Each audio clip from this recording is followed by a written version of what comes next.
Dans un village perdu au cœur de la grande forêt du Congo, une petite fille vit le jour.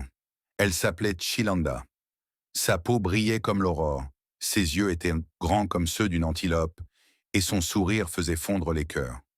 Son père, un grand chasseur respecté, l'aimait plus que tout.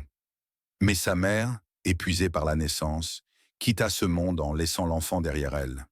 Son père, voulant lui donner une mère, épousa une femme que tout le village craignait en secret. La nouvelle femme du père de Chilanda était une sorcière, une femme au cœur noir, rongée par l'envie, car Chilanda était trop belle, trop douce, trop lumineuse. La marâtre ne supportait pas que les garçons du village tournent autour de Chilanda comme des abeilles autour du miel. Alors, elle décida d'agir.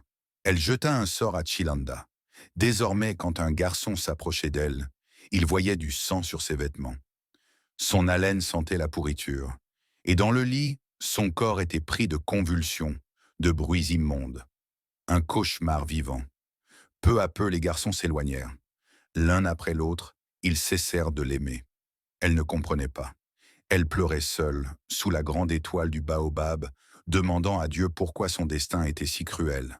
Un jour, le malheur frappa encore. Son père, l'homme fort et protecteur, ne revint pas de la chasse.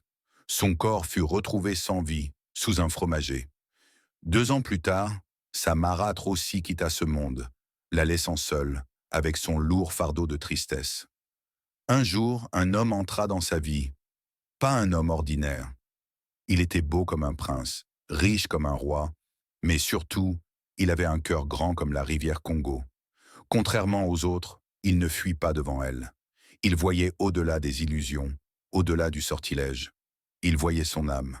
L'homme l'aima malgré les odeurs, malgré les illusions de sang et de honte. Il l'aimait d'un amour profond, sincère. Petit à petit, il la soigna, la réconforta. Il lui fit retrouver confiance en elle. Et un jour, Chilanda décida de pardonner.